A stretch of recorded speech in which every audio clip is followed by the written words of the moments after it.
राजस्थान में वर्तमान में जो ओबीसी का सर्वे हो रहा है पंचायत राज चुनाव और नगर निकाय चुनावों के लिए, ये सर्वे जाट समाज के साथ एक धोखा है, सरकार का एक षड्यंत्र है जाट समाज के राजनीतिक, सामाजिक, आर्थिक हितों को नुकसान पहुंचाने का।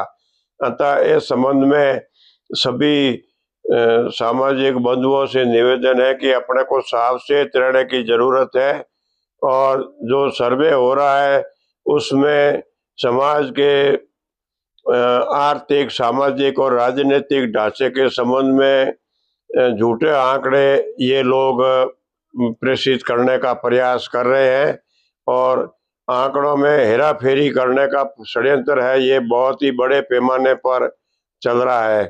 अभी ये जो सर्वे है उसमें सिर्फ अब शायद 2 दिन बाकी है, परंतु अभी तक बहुत बड़े क्षेत्र के अंदर तो कोई प्रगणक, कोई बीएलओ कोई आया ही नहीं सर्वे करने के लिए, और ये घर बैठे बैठे अपने हिसाब से सर्वे तैयार कर रहे हैं। तो अगर अपन सावचेत नहीं रहे, अगर सावधान नहीं रहे और अपन अगर इन नेताओं के भरोसे रहे, एमएलए एमपी के भरोसे रहे, तो समाज को बहुत बड़ा नुकसान हो सकता है, क्योंकि इन राजनेताओं का तो सामाजिक हितों के प्रति कोई रुचि नहीं है।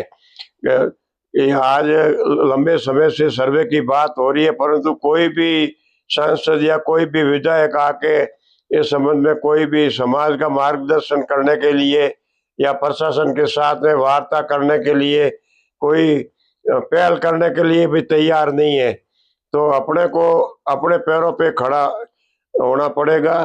और अगर सर्वे गलत हो गया तो आजकल जैसे गाँव में चल रहा है सेटलमेंट का काम कि भाई कृषि भूमि की जगह गोचर लिख दिया, गोचर की जगह ओर्ण लिख दिया, किसी दूसरे के नाम का खेत लिख दिया, तो गलत अगर रिकॉर्ड बन गया तो आने वाले समय में यही हालत होनी है, क्योंकि कागज ही सब कुछ है, बाकी सारी चीजें फालतू है।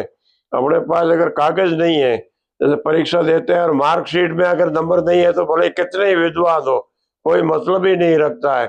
तो अपने को सर्वे के संबंध में सावधान रहने की जरूरत है। और जितने भी ये प्रशासनिक इकाइयां हैं जो जिला स्तर पे, जैसे जिला कलेक्टर है, तो राजस्थान में सभी जिलों में जिला स्तर पर अपने जाट समाज के प्रमुख लोग जाके और कलेक्ट्रेट में संपर्क करके और उनको एक ज्ञापन देके कहेंगे सर्वे करने के बाद में हम उस सर्वे का हम अवलोकन करेंगे। हमारे बिना देखे सर्वे की रिपोर्ट अगर सरकार को भेजते हैं तो उसका कोई मतलब ही नहीं है। हम देखना चाहते हैं कि सर्वे वास्तव में सही हुआ है कि नहीं हुआ है, और अगर सही हुआ है तो दिखाने में उनको कोई दिक्कत ही नहीं है। हमारे भाग्य का फैसला करने वाले वो लोग कौन होते हैं? इस कारण से हमें पूरा संदेह है कि इस सर्वे का वैसे मुख्य उद्देश्य भी यही है कि किसी भी प्रकार से येन केन प्रकार ऋण जाट समाज के राजनीतिक, सामाजिक, आर्थिक हितों को नुकसान पहुंचावे। और सुप्रीम कोर्ट का जजमेंट का बहाना है, सुप्रीम कोर्ट का जजमेंट है जो ट्रिपल सर्वे में, वो जजमेंट का इस सर्वे से कोई संबंध ही नहीं है। जजमेंट का मूल सार ये है कि फिर कई राज्यों में ऐसा व्यवस्था है कि वहां पे कोई नियम नहीं बने हुए हैं ओबीसी के रिजर्वेशन के पंचायती राज निकायों में। इस कारण से उन्होंने कहा था भाई एक रूपता होनी चाहिए। अगर आप ओबीसी आरक्षण देना चाहते हैं तो उसके लिए कोई प्रक्रिया निर्धारित करें। प्रक्रिया निर्धारित करने का वो जजमेंट है।